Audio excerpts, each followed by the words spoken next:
بعد ایک واقعہ پیش آیا تعمیر کعبہ کا۔ جب آپ صلی اللہ علیہ وسلم کی عمر 35 سال ہو گئی تو اس وقت کعبہ کی تعمیر ہوئی۔ بیت اللہ کی جو تعمیر ہوئی ہے وہ مشہور 5 مرتبہ ہوئی ہے۔ سب سے پہلے بیت اللہ کی تعمیر حضرت آدم علیہ السلام نے کی۔ فرشتوں نے بیت اللہ کا نقشہ رکھا، بنیاد رکھی، حضرت آدم علیہ السلام نے بیت اللہ کو تعمیر کیا۔ اس کے بعد جب حضرت نوح علیہ السلام کے دور میں طوفان آیا، پانی کا سیلاب آیا تو بیت اللہ کی عمارت گر گئی تھی، تو اوپر سے عمارتیں گر گئیں۔ پھر اس کو دوسری مرتبہ جو تعمیر کیا وہ حضرت ابراہیم خلیل اللہ علیہ السلام اور ان کے بیٹے اسماعیل علیہ السلام نے تعمیر کیا۔ قرآن کریم میں وَإِذْ يَرْفَعُ إِبْرَاهِيمُ الْقَوَاعِدَ مِنَ الْبَيْتِ وَإِسْمَاعِيلُ رَبَّنَا تَقَبَّلْ مِنَّا إِنَّكَ أَنْتَ السَّمِيعُ الْعَلِيمُ، کہ جب ابراہیم علیہ السلام اور ان کے بیٹے اسماعیل علیہ السلام نے بیت اللہ کی بنیادوں کو بلند کیا تو یہ اللہ رب العزت کا حکم تھا۔ ابراہیم علیہ السلام تعمیر کر رہے تھے، مستری تھے، اور اسماعیل علیہ السلام بطور مزدور کے تھے، اور جس پتھر پہ کھڑے ہو کر کام کیا اس کو وہ پتھر مقام ابراہیم ہے۔ وہ پتھر آج بھی موجود ہے، بیت اللہ کے سامنے شیشے میں بند ہے، اس پر ابراہیم علیہ السلام کے پاؤں کے نشانات ہیں، اور اللہ نے اس پتھر کو بھی ایک مقام عطا فرمایا۔ قرآن میں اس کا تذکرہ ہے وَاتَّخِذُوا مِن مَّقَامِ إِبْرَاهِيمَ مُصَلًّى، کہ تم ابراہیم علیہ السلام کا یہ جو مقام ہے اس کو نماز کی جگہ بنا دو۔ اب جب بھی کوئی آدمی عمرے کے لیے جاتا ہے تو 7 چکر جب بیت اللہ کے لگا لیتا ہے تو اس کے بعد مقام ابراہیم کے پیچھے 2 رکعت نماز پڑھتا ہے، یہ ضروری ہے۔ پھر اس کے بعد صفا مروہ کی سعی کرتا ہے اور پھر وہ حلق کرتا ہے یا قصر کرتا ہے، تب جا کر اس کا عمرہ مکمل ہوتا ہے۔ تو ابراہیم علیہ السلام نے اتنے اخلاص سے اللہ کے گھر کو تعمیر کیا، اللہ نے اس پتھر کے نشان کو بھی قیامت تک کے لیے باقی رکھ دیا۔ اور جب تعمیر ہو گیا تو یہ نہیں کہا فخر میں کہ یا اللہ ہم نے اتنا بڑا کام کیا، بیت اللہ کو تعمیر کر کے فرمایا ربنا تقبل منا انک انت السمیع العلیم، یا اللہ ہم نے یہ عمل کیا ہے تو اس کو اپنی بارگاہ میں قبول فرما دے، یقیناً تو دعاؤں کا سننے والا، ہمارے ارادوں کا جاننے والا ہے۔ یعنی اصل چیز ہے عمل اللہ کے ہاں قبول ہو جائے۔ دیکھیں کوئی نیکی بڑی تب ہوگی جب قبول ہو جائے، اگر قبول نہیں ہوتی تو بڑی بھی چھوٹی ہے، اور اگر قبول ہو جاتی ہیں تو چھوٹی بھی بڑی ہے۔ صحیح بخاری کی روایت، ایک فاحشہ عورت نے ایک کتے کو پانی پلایا، اس کی مغفرت ہو گئی۔ الادب المفرد میں راستے سے ٹہنی ہٹائی، مغفرت ہو گئی۔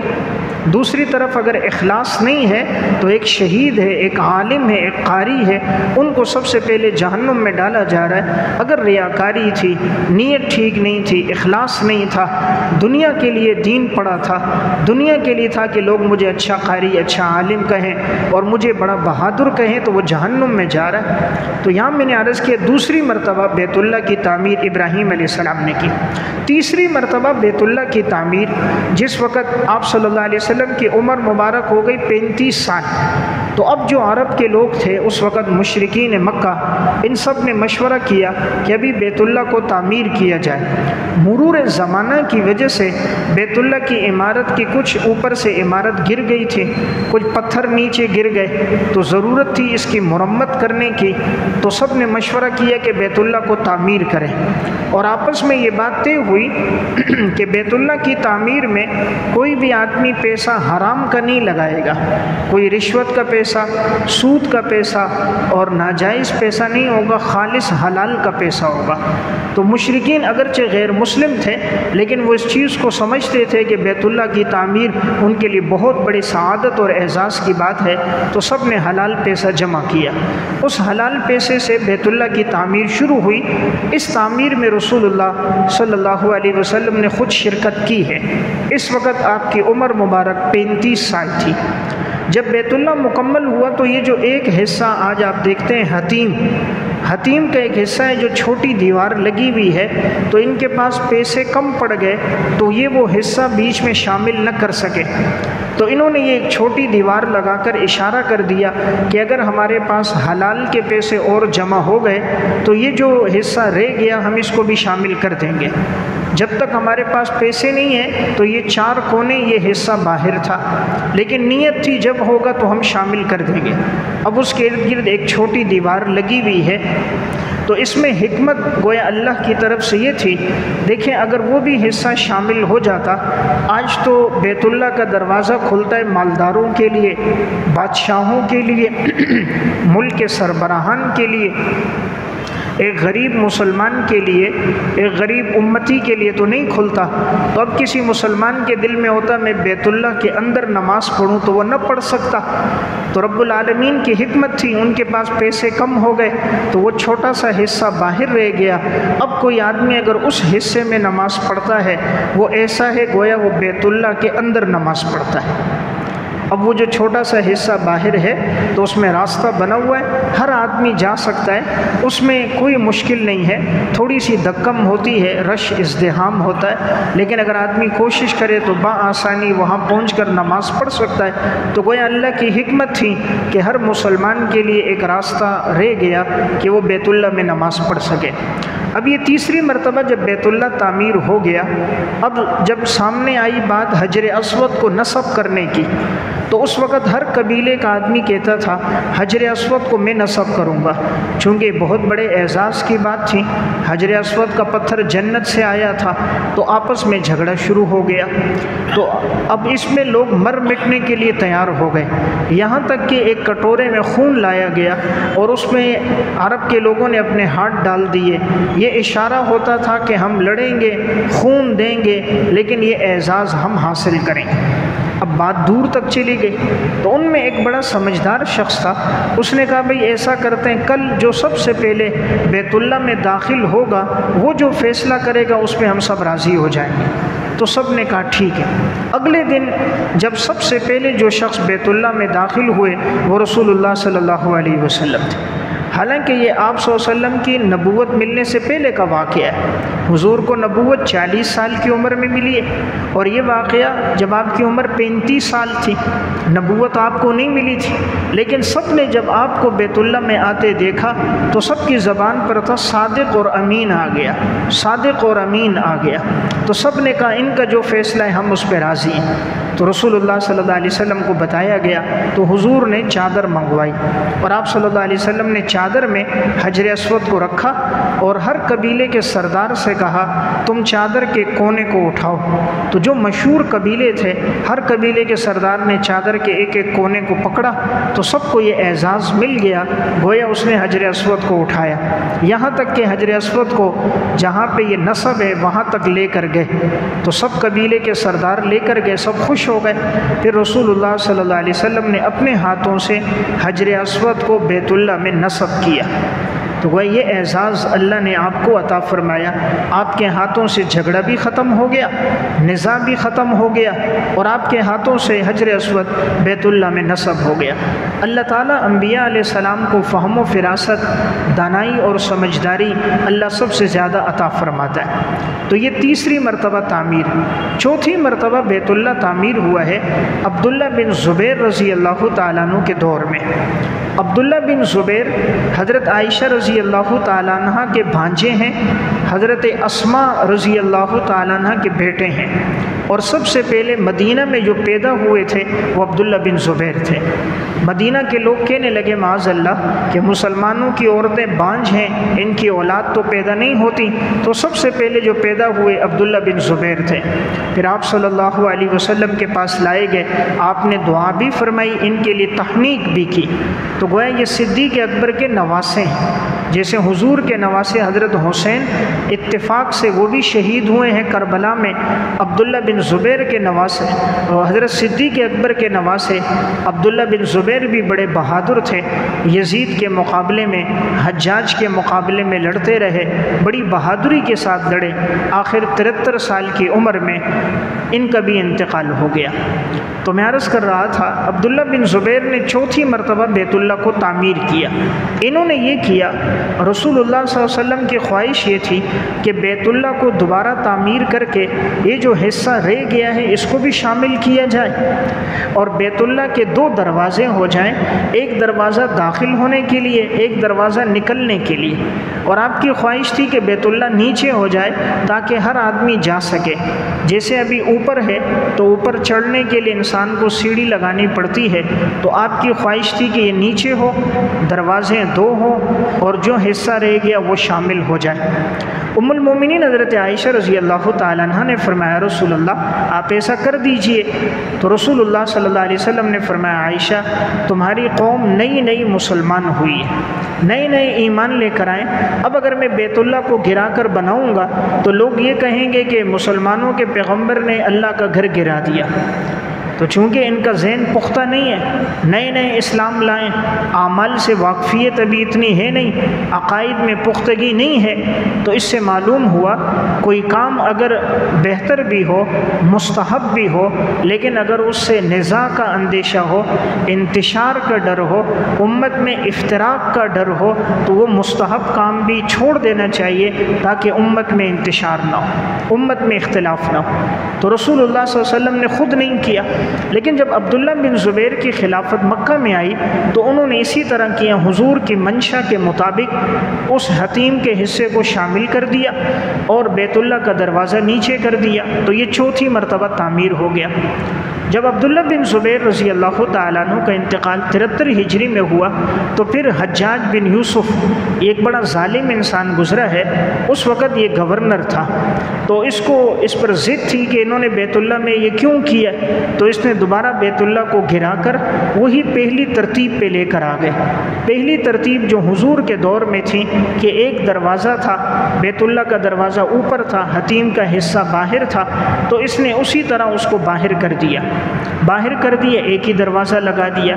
تو یہ 5ویں مرتبہ گویا حجاج بن یوسف نے بیت اللہ کو تعمیر کیا۔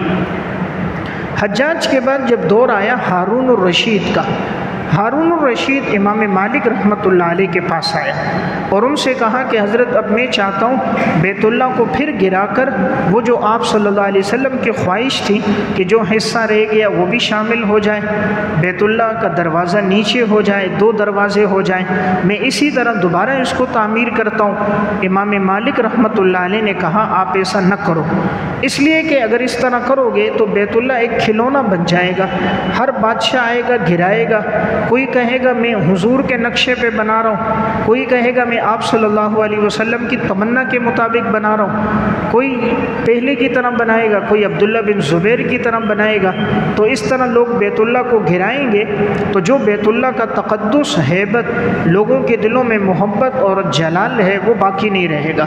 تو اب یہ جس طرح ہے تم اس کو اسی طرح چھوڑ دو، نہ گراؤ۔ تو اس وقت سے لے کر اب تک دوبارہ پھر بیت اللہ کو گرایا نہیں گیا، تعمیر نہیں کیا گیا، تو یہ بیت اللہ کی 5 مرتبہ تعمیر ہوئی۔ تو وہ سب سے پہلے آدم علیہ السلام نے کی، دوسری مرتبہ حضرت ابراہیم علیہ السلام نے، تیسری مرتبہ جب رسول اللہ صلی اللہ علیہ وسلم کی عمر 35 سال تھی مشرکین مکہ نے، چوتھی مرتبہ عبداللہ بن زبیر نے، اور 5ویں مرتبہ حجاج بن یوسف نے۔ تو بہرحال بیت اللہ کی جب یہ تعمیر مکمل ہوئی تھی تو اس میں آپ صلی اللہ علیہ وسلم نے بھی حصہ لیا تھا۔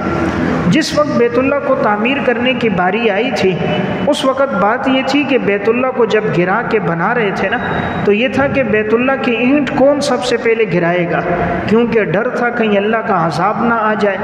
تو ولید بن مغیرہ نے سب سے پہلے اینٹ توڑی تھی، اس نے کہا بھئی ہم تو اصلاح کے لیے بنا رہے، بیت اللہ کو ٹھیک کرنے کے لیے، کشادہ کرنے کے لیے، اثر نو تعمیر کے لیے بنا رہے، ہماری کوئی غلط نیت نہیں ہے۔ تو لوگ انتظار میں تھے کہ آیا ولید پر کوئی عذاب آتا ہے یا نہیں آتا۔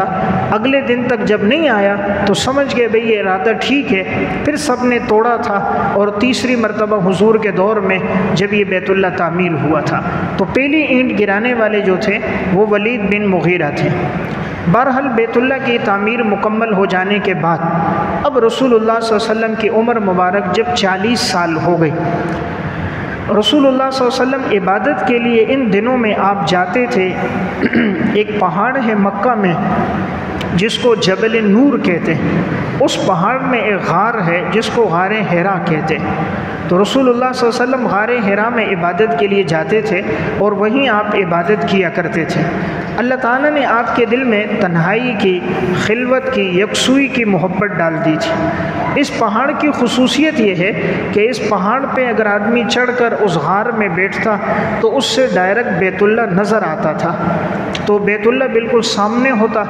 اب وہ غار کشادہ بھی تھا، ہوا بھی لگتی تھی، آوازیں بھی نہیں تھی، شور شرابہ بھی نہیں تھا، آبادی سے ذرا ہٹ کر تھا، تو یکسوئی کے ساتھ رسول اللہ صلی اللہ علیہ وسلم وہاں عبادت کیا کرتے تھے۔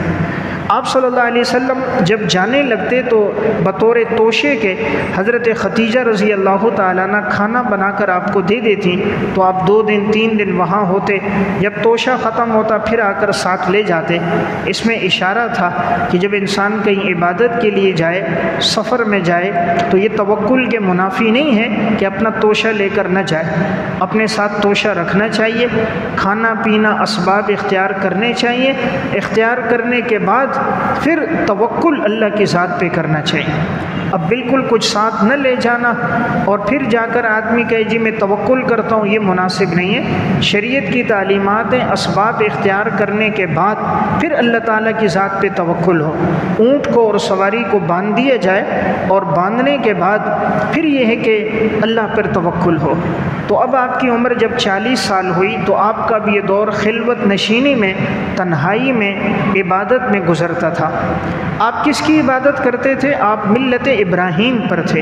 ابراہیم علیہ السلام کی جو ملت اور مذہب تھا آپ اسی پر تھے۔ آپ ابتدا ہی سے شرک سے بالکل پاک تھے۔ زمانے بچپن میں، جوانی میں کبھی ایسا نہیں ہوا کہ رسول اللہ صلی اللہ علیہ وسلم نے کسی کو سجدہ کیا ہو، کسی بت کی عبادت کی ہو۔ انبیاء علیہ السلام معصوم ہوتے ہیں، نبوت سے پہلے بھی، نبوت کے بعد بھی۔ تو آپ یہاں غار میں اللہ کی عبادت، ذکر و اذکار میں اپنا وقت گزارتے تھے۔ آپ صلی اللہ علیہ وسلم کی جب عمر مبارک 40 سال ہوئی تو جب آپ پر وحی آنا شروع ہوئی ہے تو 610 عیسوی تھی، پیر کا دن تھا، ربیع الاول کا مہینہ تھا، اور بعض کی رائے ہے رمضان المبارک کا مہینہ 17 رمضان المبارک رسول اللہ صلی اللہ علیہ وسلم پر سب سے پہلی وحی نازل ہوئی جب آپ کی عمر 40 سال تھی۔ آپ غار حرا میں تھے اور حضرت جبرائیل امین علیہ السلام آئے اور آپ کو نبوت عطا کی گئی۔ اب 40 سال کی عمر میں نبوت ملی۔ اس کی حکمت یہ ہے کہ 40 سال میں انسان کی عقل کامل ہو جاتی ہے، انسان کے قوا کامل ہو جاتے ہیں، فہم و فراست، دانائی، سمجھداری بڑھ جاتی ہے، انسان میں تحمل مزاجی بڑھ جاتی ہے۔ اس لیے 40 سال کی عمر میں اللہ نے آپ کو نبوت عطا فرمائی۔ نبوت ملنے سے پہلے آپ صلی اللہ علیہ وسلم کو اچھے خواب آتے تھے اور ان خوابوں میں اشارہ ہوتا تھا کہ آگے عنقریب آپ کو نبوت ملنے والی ہے۔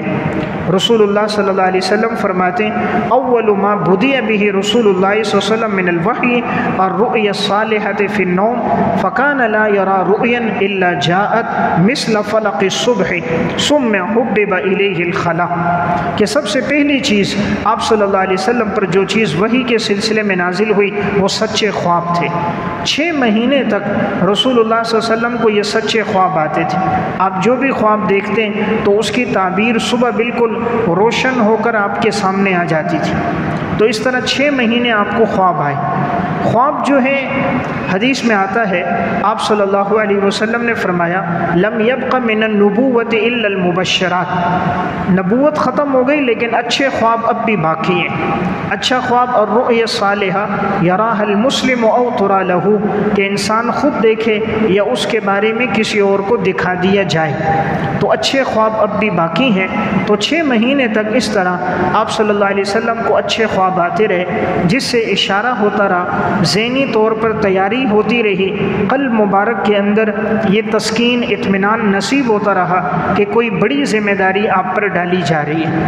تو آپ جو خواب دیکھتے اس کی تعبیر بالکل روشن صبح کی طرح آپ کے سامنے آ جاتی۔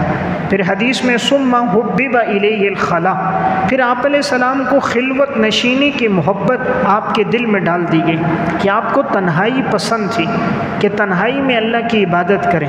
تو جتنا آدمی اکیلے میں ہوتا ہے، یکسوئی میں ہوتا ہے، عبادت زیادہ ہوتی ہے۔ تو آپ علیہ السلام یہ ابتدا میں غار حرا میں اسی طرح عبادت کرتے تھے۔ وَكَانَ يَخْلُو بِغَارِ حِرَا فَيَتَحَنَّسُ فِيهِ وَهُوَ تَعَبُّدُ اللَّيَالِ ذَوَاتَ الْعَدَدِ۔ چند راتیں آپ علیہ السلام جاتے عبادت کرتے قبل ان ينزع الى اہلہ ويتزود لذلك، پھر اپنے گھر والوں کے پاس لوٹتے، توشہ اختیار کرتے۔ ثم يرجع الى خدیجہ فيتزود لمثلها، حضرت خدیجہ کے پاس آتے اور وہ توشہ دیتی۔ تو اس سے معلوم ہوا بیوی بھی ایسی غمخوار ہونی چاہیے، ایسی مددگار، دین کے کاموں میں معاون ہونی چاہیے کہ حضرت خدیجہ ابھی حضور کو نبوت نہیں ملی ہے لیکن پھر بھی آپ کے لیے توشہ تیار کرنا، سامان تیار کرنا، آپ کو سکون اطمینان فراہم کرنا، نیکی کے کاموں میں تعاون کرنا، یہ نیک صالح بیوی کی نشانی ہے۔ اسی لیے رسول اللہ صلی اللہ علیہ وسلم نے فرمایا افضلہ لسان ذاکر وقلب شاکر وزوجۃ مؤمنۃ تعینہ علی ایمانہ، سب سے افضل چیز وہ زبان جو اللہ کا ذکر کرے، وہ دل جو اللہ کا شکر کرے، اور وہ بیوی جو نیکی کے کاموں میں انسان کے ساتھ تعاون کرے۔ تو میں عرض کر رہا تھا آپ کی عمر 40 سال ہو گئی، حضرت جبرائیل امین علیہ الصلاۃ والسلام پہلی دفعہ آئے تو رسول اللہ صلی اللہ علیہ وسلم کو اپنے سینے مبارک کے ساتھ لگایا۔ حضرت جبرائیل امین نے جب آپ صلی اللہ علیہ وسلم کو اپنے ساتھ لگا کر یوں دبوچا تو حضور فرماتے تھے ایسا لگتا تھا کہیں میری جان نہ نکل جائے، یعنی یہ گویا کہ ایک علوم کو منتقل کرنا تھا، ایک روحانیت تھی اور ایک ملکوتی نسبت کا ساتھ ملنا تھا، آپس میں ایک تعلق کا قائم ہونا تھا۔ حدیث میں آتا ہے فجاء الملک فقال اقرأ فقال ما انا بقارئ، حضرت جبرائیل امین نے آپ صلی اللہ علیہ وسلم سے فرمایا پڑھیے، رسول اللہ صلی اللہ علیہ وسلم نے فرمایا میں پڑھا ہوا نہیں ہوں، ما انا بقارئ میں پڑھا ہوا نہیں ہوں۔ یہ جو سب سے پہلے 5 آیات نازل ہوئی ہیں سورہ علق کی، یہ 5 آیتیں لکھی ہوئی تھیں کہ ان کو پڑھیے، تو رسول اللہ صلی اللہ علیہ وسلم نے فرمایا میں پڑھا ہوا نہیں ہوں۔ اب ایک روایت میں تو ہے کہ ریشم کا ایک خوبصورت کپڑا تھا اور اس کپڑے پر بڑی خوبصورتی کے ساتھ بڑے عمدہ انداز میں سورہ علق کی یہ 5 آیتیں لکھی ہوئی تھیں اور آپ سے فرمایا گیا کہ آپ اس کو پڑھیے۔ رسول اللہ صلی اللہ علیہ وسلم نے چونکہ دنیا میں کسی سے علم حاصل نہیں کیا، اللہ تعالیٰ نے آپ کو براہ راست علم دیا ہے، اس لیے آپ صلی اللہ علیہ وسلم دنیا میں کسی کے شاگرد نہیں ہیں، کسی انسان سے حضور نے علم حاصل نہیں کیا، آپ کو براہ راست اللہ رب العزت نے علم دیا۔ تو اس لیے حضور نے فرمایا کہ میں یہ پڑھا ہوا نہیں ہوں۔ جبرائیل امین نے فرمایا پڑھیے، آپ نے فرمایا ما انا بقارئ، تو فرماتے ہیں حضرت جبرائیل نے فاخذنی فغطنی، جبرائیل نے پھر مجھے لیا اور سینے سے لگایا اور یوں دبوچا کہ اس طرح لگتا تھا حضور فرماتے ہیں کہ میری تکلیف اور مشقت اپنی انتہا کو پہنچ گئی۔ تیسری مرتبہ پھر فرمایا اقرأ پڑھیے، آپ نے فرمایا ما انا بقارئ، تو تیسری دفعہ جبرائیل امین نے پھر آپ کو اپنے سینے سے لگا کر پھر اسی طرح دبوچا اور پھر فرمایا کہ اب پڑھیے۔ پھر آپ صلی اللہ علیہ وسلم فرماتے ہیں کہ پھر میں نے پڑھا۔ اب یہاں سوال یہ ہوتا ہے کہ اگر یوں اس پہ لکھا ہوا ہو پھر تو بات سمجھ آتی ہے کہ جیسے ایک کاغذ پہ لکھا ہو، کپڑے پہ لکھا ہو کہ پڑھیے، اور آدمی نے پڑھا ہوا نہ ہو تو نہیں پڑھ پاتا۔ لیکن یہاں دوسری یہ بات کہ بعض روایات سے معلوم ہوتا ہے کہ وہ لکھا ہوا نہیں تھا بلکہ جبرائیل امین فرماتے رہتے میرے ساتھ پڑھیے۔ اب یہاں یہ بات ذہن میں آتی ہے اگر کوئی کہے پڑھو اور ساتھ ساتھ پڑھائے، جیسے اقرأ بسم ربک الذی خلق، تو پھر ساتھ ساتھ پڑھنے میں تو بسا اوقات دشواری نہیں ہوتی؟ اس کا جواب یہ ہے تو چونکہ یہ پہلی دفعہ وحی نازل ہو رہی تھی اور جبرائیل امین کو اصلی صورت میں حضور دیکھ رہے ہیں اور قرآن جیسا ایک عظیم کلام نازل ہو رہا ہے اور قرآن کا ایک بڑا بوجھ تھا اور بڑی ثقیل چیز نازل ہو رہی ہے، تو اللہ رب العزت کا ایک وزنی کلام تھا، اس لیے آپ علیہ الصلوۃ والسلام کی کیفیت بدل گئی تھی۔ جیسے انسان پر کوئی بھاری بوجھ رکھا جائے، بھاری ذمہ داری ڈالی جائے تو وقتی طور پر انسان کی کیفیت بدل جاتی ہے، تو اس طرح آپ علیہ السلام نے فرمایا میں کیسے پڑھوں، یعنی ایک دم گویا کہ ایک وحشت طاری ہو گئی، ایک خوف طاری ہو گیا گیا، گھبراہٹ طاری ہو گئی، اسی لیے جب آپ گھر گئے تو فرمایا زملونی زملونی کہ تم میرے اوپر جو ہے کمبل اوڑھ دو، کمبل اوڑھ دو۔ آپ صلی اللہ علیہ وسلم کو سردی لگنے لگ گئی، آپ کا جسم کانپنے لگ گیا۔ تو یہ پہلی وحی آپ پر نازل ہوئی جب آپ کی عمر مبارک تھی 40 سال، اور یہ سورہ علق کی 5 آیتیں نازل ہوئیں۔ تو دیکھیں سب سے پہلی وحی کیا ہے؟ اقرأ بسم ربک الذی خلق، پڑھیے اپنے رب کے نام کے ساتھ جس نے پیدا کیا۔ خلق الانسان من علق، جس نے انسان کو پیدا کیا ہے ایک جمے ہوئے خون سے۔ اقرأ وربک الاکرم، پڑھیے اپنے رب کے نام کے ساتھ جو معزز ہے۔ الذی علم بالقلم، جس نے انسان کو قلم کے ساتھ سکھایا۔ علم الانسان ما لم یعلم، انسان کو وہ سکھایا جو انسان نہیں جانتا تھا۔ تو سب سے پہلی وحی علم کے بارے میں نازل ہوئی۔ اس سے پتہ چلا علم کا مقام سب سے افضل ہے۔ ہونا تو یہ چاہیے تھا کہ جاہلیت کے اندر تو شرک عام تھا، بیت اللہ میں 360 بت موجود تھے، بت پرستی تھی، شراب نوشی تھی، بچیوں کو زندہ درگور کیا جاتا تھا، عورتوں کی منڈیاں لگتی تھیں۔ ہونا تو یہ چاہیے تھا سب سے پہلی وحی نازل ہوتی توحید پر ہوتی، شرک کے خلاف ہوتی، بت پرستی کے خلاف ہوتی، شراب نوشی کے خلاف ہوتی، لیکن سب سے پہلی وحی نازل ہوئی تو اقرأ بسم ربک الذی خلق، علم کے متعلق نازل۔ اس سے معلوم ہوا علم کا مقام بہت افضل مقام ہے۔ علم ہی کی وجہ سے فرشتوں نے حضرت آدم علیہ السلام کو سجدہ کیا، اور علم ہی وہ دولت ہے۔ قرآن میں صرف ایک چیز اللہ نے پیغمبر سے فرمایا، وَقُلْ رَبِّ زِدْنِي عِلْمًا، آپ دعا کیجئے اے میرے رب میرے علم میں اضافہ فرما۔ یہ دعا نہیں بتائی یا اللہ میرے مال میں اضافہ فرما، دولت میں اضافہ فرما، سلطنت میں، مکان میں، جائیداد میں، عہدے میں، منصب میں اضافہ فرما، نہیں، یا اللہ میرے علم میں اضافہ فرما۔ کائنات میں سب سے زیادہ علم اللہ کے بعد جناب رسول اللہ صلی اللہ علیہ وسلم کے پاس ہے، لیکن پھر بھی اللہ فرما رہے ہیں کہ آپ دعا کیجئے کہ یا اللہ میرے علم میں اضافہ فرما۔ پتہ چلا علم کی کوئی انتہا نہیں، جتنا بھی علم آ جائے انسان کے پاس تھوڑا ہے، علم کا سفر چلتا رہتا ہے۔ یہاں یہ بات بھی سمجھیے، فرمایا اس رب کے نام سے پڑھیے جس نے پیدا کیا، تو پیدا کرنا اللہ کی صفت ہے۔ پھر انسان کو پیدا بھی کس سے کیا؟ جمے ہوئے خون سے پیدا کیا۔ دیکھیں اللہ نے پانی کے نطفے سے، ابتدا میں انسان کی پیدائش منی کا قطرہ ہے، اس نطفے سے اللہ نے پیدا کیا، اور هو الذی یصورکم فی الارحام، اور ماں کے رحم میں کیسا نقشہ بنایا۔ دنیا میں کوئی مصور پانی پہ نقشہ نہیں بنا سکتا۔ کوئی بھی آدمی کتنا ترقی کر جائے، کتنے ڈیزائن والا ہو، نقش و نگار کا ماہر ہو، اس کو بولو پانی پہ نقشہ بناؤ، نہیں بنا سکتا۔ اللہ نے اس پانی سے، ایک بے حقیر قطرے سے جس کے نکلنے سے غسل فرض ہو جائے، اللہ نے اس کے ذریعے مجھے اور آپ کو ماں کے رحم میں پیدا کیا، اور وہ بھی 3 اندھیروں میں۔ یخلقکم فی بطون امہاتکم خلقا من بعد خلق فی ظلمات 3 3 اندھیروں میں اللہ نے پیدا کیا، ماں کے پیٹ کا اندھیرا، رحم کا اندھیرا، جھلی کا اندھیرا، 3 قسم کی لوڈ شیڈنگ میں اللہ نے انسان کو بنایا۔ آج تو بجلی چلی جائے، درزی کہتا بھئی نظر نہیں آ رہا کس طرح دھاگے کو سوئی میں ڈالوں، پڑھنے والا کہتا بھئی نظر نہیں آ رہا کیسے لکھوں پڑھوں۔ اللہ نے 3 قسم کی لوڈ شیڈنگ میں ہمیں بنایا۔ کبھی ایسا نہیں کہ آنکھ کو گھٹنے کی جگہ لگا دیا ہو، ناک کو کمر کی جگہ لگا دیا ہو، کان کو ٹخنوں کی جگہ لگا دیا ہو، کبھی ایسا نہیں ہوا۔ تو میں عرض کر رہا ہوں اللہ فرما رہا ہے کہ اس رب کے نام سے یاد کیجئے جس نے تمہیں خون کے لوتھڑے سے پیدا کیا۔ اقرأ وربک الاکرم الذی علم بالقلم۔ اب علم کی 2 قسمیں ہوتی ہیں، ایک علم ہوتا ہے کسبی، ایک علم ہوتا ہے وہبی لدنی، جو اللہ انسان کو براہ راست دیتا ہے۔ اللہ تعالیٰ نے علم کی دونوں قسموں کی طرف اشارہ کیا۔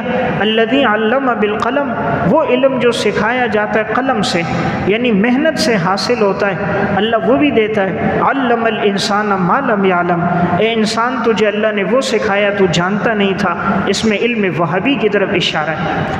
اللہ انبیاء علیہ السلام کو علم وہبی دیتا ہے، نبیوں نے کسی سے علم نہیں حاصل حاصل کیا ہوتا، کوئی نبی کسی مدرسے میں داخلہ، کسی اسکول کالج یونیورسٹی میں داخلہ نہیں لیتا، نبی کا علم براہ راست ہوتا ہے۔ اور یہ علم وہابی اللہ تعالیٰ نیک لوگوں کو بھی دیتا ہے، واتقوا اللہ ویعلمکم اللہ، جتنا زندگی میں تقوی ہوگا اللہ تعالیٰ علم وہابی، علم لدنی عطا فرمائے گا۔ تو بہرحال آپ صلی اللہ علیہ وسلم پر یہ سب سے پہلی وحی آ گئی تو رسول اللہ صلی اللہ علیہ وسلم گھر آئے۔ جیسے ہی گھر پہنچے تو آپ صلی اللہ علیہ وسلم کو سردی بہت لگ رہی تھی، جسم کانپ رہا تھا۔ حضرت خدیجہ رضی اللہ تعالیٰ عنہ کے پاس آئے، فرجع بها رسول اللہ صلی اللہ علیہ وسلم یرجف فؤادہ فدخل علی خدیجہ فقال زملونی زملونی، میرے اوپر چادر اوڑھ دو، چادر اوڑھ دو۔ تو انہوں نے چادر اوڑھی، حتی ذہب عنہ الرو، یہاں تک کہ یہ خوف جو تھا وہ ختم ہو گیا۔ فقال لخدیجہ، حضرت خدیجہ نے پوچھا کیا بات تھی؟ آپ علیہ السلام نے وأخبرها الخبر، پورا واقعہ سنا دیا۔ فرمایا لقد خشیت علی نفسی، مجھے تو اپنے اوپر ڈر لگ رہا ہے، کہیں ایسا نہ ہو اس خوف میں، اس کیفیت میں میں دنیا سے نہ چلا جاؤں۔ تو چونکہ بہت بڑا بوجھ تھا، قرآن کریم کا نزول جس پر ہو یہ کوئی آسان بات نہیں ہے۔ جب آپ صلی اللہ علیہ وسلم پہ قرآن نازل ہوتا تھا، ام المومنین حضرت عائشہ رضی اللہ تعالیٰ عنہ فرماتی سخت سردی کا موسم ہوتا، رسول اللہ صلی اللہ علیہ وسلم کو پسینے آ جاتے تھے۔ قالت عائشہ وَلَقَدْ رَأَيْتُهُ يَنزِلُ عَلَيْهِ الْوَحْيُ فِي الْيَوْمِ الشَّدِيدِ الْبَرْدِ، بہت سخت سردی کے ایام ہوتے جب وحی نازل ہوتی، فَيَفْصِمُ عَنْهُ وَإِنَّ جَبِينَهُ لَيَتَفَصَّدُ عَرَقًا، رسول اللہ صلی اللہ علیہ وسلم کی پیشانی پر پسینے کے قطرے آ جاتے تھے۔ یعنی سخت سردی کے ایام میں جب آپ پر وحی نازل ہوتی آپ کو پسینہ آ جاتا تھا۔ اسے اندازہ کیجئے وحی کا کتنا بوجھ ہے۔ آپ صلی اللہ علیہ وسلم اگر سواری پہ ہوتے، قصوہ پہ، وحی نازل ہوتی تو وہ اونٹنی بیٹھ جاتی تھی، آپ کا بوجھ نہیں اٹھا پاتی تھی۔ ایک دفعہ وحی نازل ہو رہی تھی تو حضرت زید بن ثابت رضی اللہ تعالیٰ عنہ جو رسول اللہ صلی اللہ علیہ وسلم کے کاتب وحی ہیں، وہ فرماتے ہیں حضور کی ران مبارک جو تھی میری ران پر تھی، جب آپ پر وحی نازل ہوئی تو آپ کی ران اتنی بھاری ہو گئی، آپ کا جسم مجھے لگتا تھا کہ میری ران نیچے ٹوٹ جائے گی۔ تو یعنی جب قرآن نازل ہوتا تھا اس وقت آپ کی کیفیت بدل جاتی۔ قرآن کا اپنا ایک بوجھ ہے۔ قرآن کریم میں اللہ رب العزت نے سورہ مزمل میں بھی اس طرف اشارہ کیا ہے کہ ہم جو آپ پر ایک کلام نازل کریں گے یہ کوئی عام کلام نہیں ہے، یہ بڑا وزنی کلام ہے۔ یا ایھا المزمل قم اللیل الا قلیلا نصفہ او انقص منہ قلیلا او زد علیہ ورتل القرآن ترتیلا انا سنلقی علیک قولا ثقیلا، ہم آپ کے اوپر بڑی بھاری اور وزنی چیز نازل کرنے والے ہیں۔ تو قرآن بڑا وزنی کلام ہے۔ اللہ رب العزت نے تو یہاں تک فرمایا کہ اگر اس قرآن کو ہم پہاڑ پہ نازل کرتے تو یہ اللہ کے خوف سے ریزہ ریزہ ہو جاتا۔ لو انزلنا هذا القرآن على جبل لرأيته خاشعا متصدعا من خشیت اللہ، اللہ کے خوف سے پہاڑ ٹکڑے ٹکڑے ہو جائے۔ تو اسے اندازہ کیجئے قرآن کا ایک وزن تھا، قرآن کریم کی اپنی ایک ہیبت تھی۔ تو رسول اللہ صلی اللہ علیہ وسلم پر جب قرآن کریم کا نزول ہوتا، سخت سردی کے ایام میں بھی آپ صلی اللہ علیہ وسلم کو پسینہ آ جاتا۔ تو جب گھر آئے، اب آپ پر یہ وحی نازل ہوئی تو آپ کی کیفیت بدلی ہوئی ہے۔ آپ نے پورا واقعہ حضرت خدیجہ رضی اللہ تعالیٰ عنہ کو سنایا کہ اس طرح میرے اوپر وحی نازل ہوئی۔ تو آپ کی غمخوار بیوی تھیں، حضرت خدیجہ نے فوراً آپ کو تسلی دی اور چند جملے ارشاد فرمائے، بڑے فصیح اور بلیغ جملے ہیں۔